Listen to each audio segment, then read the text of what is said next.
What's up, guys? Um, Man, still a shitty week. Part of my vlog, but and no, I'm not advertising, but I've worked for them for a while as an electrician. Anyway, um, to the meat and potatoes. So I'm thinking of trying to expand my brand a little bit. I could use the clients for the life coaching and obviously drug counseling since I'm doing well at that too. Um, Mainly because I can definitely use the clients, but I was trying to develop how I was going to do this platform, but I just thought about it. Well, duh, things like Zoom meetings work well, one-on-one, face-to-face, get to talk with people and things like that. Um, and honestly, I'm running into a lot of hard issues, such as pricing plan. Um, Now I've got a way to connect. I've got business set up. Now it's time to search for clients, but I don't have the funds to do so. And yes, you hear me bitch more and more about money because guess what? This is America. It takes money to do stuff. Um, but I am thinking about that. If you ever do want to hit me up, please just send a message. You got YouTube, you got TikTok. I mean, my number's probably somewhere on there. If not, it's I'm trying to think which one's the business number. 231-380-8015. You can hit me up, and that's anywhere in the country, anywhere in the world, in fact, honestly, because, well, that's what it is. I'm thinking of starting a basic scheduling fee for those who start off at only $50 a week, which isn't much. That's 200 bucks a month. That's not bad. Um, and that's a starter, which of course will be locked in. I could invoice it and show you the payment schedule and things like that, and it wouldn't be a big deal. Um, and a lot of it be done during Zoom meetings, over the phone conversations. If you're in the local area, hell, we can go meet up and have pie. I don't care. Um, and here's the thing I realized, and I was talking to a friend of mine last night, and she hit me with something that made me think about it. I come across one way, right? But when it gets to crunch time and trying to develop answers to problems to solve personal issues that people have, I am a different person. And she was blown away because she was having a relationship issue, and I automatically went into life coach mode and started giving her what she needs to do, what she needs to try to mold her perspective so she doesn't hurt herself or the other person and things like that. And she was like, "Wow, I really didn't know there was a side of you. You really hit home. It's like, yeah, you gotta understand there's two different sides. When there's me who's being me, who's this is the guy you see on the street, and I talk pretty crass, I'm kind of an asshole sometimes, I'm usually funny, things like that. Boom, boom, boom, boom, boom. That's one thing, right? But when it comes to being mindful and understanding people's situation, I'm a different breed because I do have a natural form of empathy. And the way I was explaining to her last night was my empathy isn't um, based off of this logic scenario. I got to get my coffee. You know that. Ooh, breaking stuff. My logic off of basic logic scenario is based off of an emotional archetype. It's kind of hard to explain, but I'll do my best. So you get a person, right? And they're in a situation. You can give advice based on just normal rules. They're usually pretty bland. They're usually pretty whatever, and it's hard to relate. Your therapist, oh, your mother used to do this, so how'd you feel about that? And then, well, what do you think you should do? And then the same repetitive cycle, which isn't solving shit for you. You're solving your own problems. You're just paying somebody to do it for you. And I'm not into really solving your problems, but here's a different approach. Okay, your mother used to beat you. Okay, mother used to beat you. Now, the technical approach is if I have information based on that, let's say I had the same experiences, I can relate in a tactical point. These actions led to this. These actions were bad. These actions were positive. Boom, boom, boom, boom, boom. But what if they weren't the same? What if she was mentally abusive and you were physically abused? Or vice versa? Or she used other people to abuse you by manipulation? There's a lot of different forms, right? But there's key emotional aspects that do remain the same no matter what the details are. And that's how I navigate another person's mind using empathy, or their situation. I don't want to say mind like I'm some. So here we go. If you're being abused, which I was abused as a child, so that's why I can use two different forms of explaining this for you. Um, there's the mental factor of feeling betrayed. There's the guilt for trying to understand what you're doing wrong to receive this outcome. There is a hate and a dislike.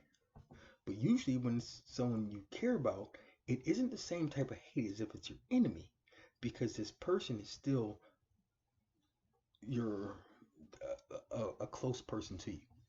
So you got to put your mind state in the person who's in this confused state of being betrayed, but loving the person, hating what the person does, and this disassociation of dealing with this person, and how that would reflect on your life. It would definitely make you a bit combative later in life once you see that pattern forming. And once you start feeling betrayed, it's a wrap. You're done. You're probably going to be fighting back. And then there's the mindfulness about the actual details that make it different for each person. And you interject that. And now you can fine tune an understanding of the shortcomings that a person has and how they can actually help themselves and possibly become better, because healing isn't, oh, if you take a Tylenol every time, you'll never have it, your headache will go away instantly. That ain't true. If you put a band-aid on it, it won't get infected. That is not true. But that's the way we approach trauma, mental illness, drug addiction, which definitely is not a solution. For myself, when I had a battle with drug addiction, it was different because mine was based off of that same abuse. I literally, for years, never understood why my mother chose drugs over me and my sister. I couldn't make it happen because at the time, up until that point, I had only smoked weed, so it never made sense. Never, not once. So weed was definitely not something that would make me choose weed over, people. But then, guess what? Started doing heavier drugs. And I learned pretty quickly it isn't that I chose the drugs over someone else. Just my perspective on life narrowed very, very down, very, very acutely to. One moment. Sorry, if you don't know, I get my text on my laptop, so I'm just reading text. So once it's narrowed, you see things differently. For example, just had to remove a guy from a living situation because he had the meth vibes going on, and he was definitely associating things that didn't pertain to each other together to make an outcome that didn't make sense. Now, it could make sense, but the problem with making sense is this. A graphics card for your computer only processes the information that's on your screen. Everything else is trying to process or ready to process but isn't processed. The stuff behind you isn't really processed either. It processes it as it sees it, or as it needs to be rendered, or doesn't render it. I'm not going to say process, it doesn't render it. Okay, so under that understanding, there was the simulation theory where, the whole world for you is made up. It's only rendered when you look at it, and there's certain physics that back it up. But you can't say that's 100% fact. Because even though it looks like it, there's not enough evidence to say that's the only answer. Such as this person who moved into a living situation, and was asleep, and woke up and just knew his bunkie was hacking his phone and changing his information for his passwords and stuff. His evidence, his password was wrong. That's pretty that's pretty loose logic. Your password was wrong, so therefore someone snuck your phone, hacked it while you were sleeping, changed it, and you are privy enough to notice all this while you were unconscious. Yet, you didn't see him do it. And two, you literally just had that problem the night before because your password was messed up, so you had to change it and so on and so forth. So the problem is repetitive. The solution isn't. The only common factor is you. Okay, now I'm not going to be mad at it. I'm not going to say he's wrong. What I am going to say is he's not right because that balance doesn't make sense. But since I understand his mentality and I explained it to him, look, man, you're coming off of methamphetamines. You've only been clean a week or two. Right now, for how long did you do it? And he said he had done it for a couple years, whatever. Like, dude, your brain has just now began to process paranoia and fear. After 2 years of not, you're going to be terrified of every possible situation. And I don't mean fear as in running, but you're going to literally propagate scenarios that are unfeasible and usually unsustainable, such as you move to a random place and a person took your email to do what? Steal from you? You have nothing. You came in with nothing. You have nothing. So he's going to steal nothing. And he went through all this work to do so. And your reaction was to break your phone, destroy it, and start a fight.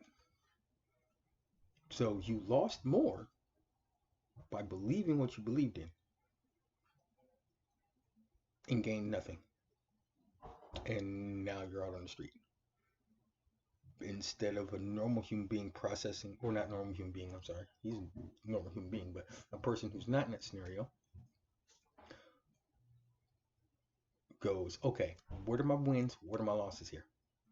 Fine. There's no win in this situation, no win in this situation. But to alleviate my fear, I can now keep a closer eye on the things around me until I'm definite. And then I can take action to protect myself. That is rational. When you delve into the irrational, sadly, I can put myself in those shoes because that fear outweighs your rationale. And they use that in politics too. It's nothing makes a consumer buy more things than fear. You don't believe it? Look it up. And when I was talking to him, he started to get it. He started to question himself. That's right there. That's it right there. Once a person starts questioning their behavior, it isn't that you're modifying their behavior. They're now using their rationale to understand themselves instead of the normal tick, tick, tick down a bunch of questions. Who, where, what, when, why, how. No. Feed your client information so they have something to build upon. You cannot fix a solution by giving no information, especially a situation where information and understanding is the only solution. Oh, every time I stick my hand in the fire, it gets burned. How often you stick your hand in the fire? Every 15 minutes. You haven't learned any new information? Nope. So you know you're going to get burned every time you do it. And you still do it. Have you put the two together? Oh, so you're saying put my hand in the fire, get burned? Yeah, okay. You're a rational thinker, so just stop doing it. Now, stop doing it is a lot harder when we're talking about things like drugs and things like that. It's a lot harder to do, but that's the reality. But the problem is, it isn't that they don't know they'll get burned. They haven't put the two together. And myself included. For a long time, when I was coming off of drugs, I thought a whole lot of things. And sometimes I still willingly do, because sometimes it's fun. Sometimes it really is fun to be a little bit outside of yourself. But of course, that's not the outside world. It's just things that make me laugh. I mean, I walked outside, I saw a drone flying by, and I thought, it's after me. For what? That's the thing. It's funny. I add that in. Now, if I was totally oblivious to drugs, I probably wouldn't even notice the drone flying overhead. And that's just things that come with the drug addiction and paranoia that comes with it, problems. You start noticing things you never would have even conceived noticing, and once you notice it, you can't unnotice it. Oh well. And it's a police drone. You can notice police drones because they're usually over main roads. They have a red light and blue light on them, and they just usually hover. They're usually watching traffic or something. They're not a big deal. Don't get wigged out. But it happens in major cities. A lot actually. Um, but if I was totally paranoid, I'd swear the police were looking for me, and I'd go hide. That was me during my bad addiction years ago, and I would have done a good job of it too. I would have disappeared off the face of the earth. But this is just all a segue to explain how to understand a person and their mindset. Now, with that, I'm sorry, I have a appointment for a Zoom meeting. I'm just seeing, did they get me back yet? Not quite yet. Okay. Um, so check it out, guys. If you just want to go an introductory route, right? Um, I'm gonna do a small session with you. Just test it out. The first session is gonna just be getting to know each other. I'm gonna tell you a little about me. You tell me a little about you. As long as we're both honest, you'll understand what helps. And this goes from anything to abuse to relationships to whatever. Um, that's my goal. That is my goal. I'm here to help people. I'm not here to honestly, the sessions for this type of life coaching and mentoring and counseling is $250 a session. I want to charge 50 because people need it. The only downside is I have needs too, and that's usually pay my rent. After that, I don't care. And uh, and if you think about it, maybe 2 good sessions for an hour each a week, which will probably be more because I just like chilling, talking with people. Fuck it, whatever. You're not just a client. Fuck it. When you want to go get ice cream, I don't care. Um, that's a cheap price. Um, $25 an hour. Hell, I make more than that fucking mowing the lawn someplace. Uh, but that's where I'm at. I'm trying to work on this. I'm trying to get my Google ads going. I'm trying to get so much stuff rolling, but it's really hard, man. And that's the only thing in my mind, except for that situation. I want to talk about how I do things so people get an idea of it. And my vlog is the best way to do it because it's about me. I am important. Oh, and next thing is humility. I usually joke around and talk shit about how great I am or whatever. I'm not that guy. You can talk to many people who know me. I am a very humble, humble person. I could literally win the lotto and go, yeah, that's cool. I've got a lot of money now. Now I have a lot more responsibility to everybody around me. And won't brag on it. Won't. I don't brag on my luck. I don't brag on my skill. I don't brag on my talent. I do brag how beautiful I am. Oh, good Lord. Hopefully that made you smile because no, I'm not that guy either. Anyway, I'm get back to the grind. Hopefully everything works out well. I have faith it does. How to say it? People say God's got my back. I know someone's got my back. Some things got my back. I'm just not one of those people who want to label it because not because I don't understand belief and have belief. It's because I don't want anyone to take that credit away from the powers that be. That's a really deep concept. When you chew on that a little while, you understand what I mean. Because people are quick to take a claim to something that's not theirs simply to make themselves feel better. Here we go. I'm not gonna go into that. That's a whole rant and tirade of why I choose to do things the way I do. And in fact, you know what? Have a good one, guys. I got work to do. I just got a lot on my mind, so maybe I'll do another hour long one, which I didn't put up the other day because, well, I was busy. Anyway, have a good one, guys.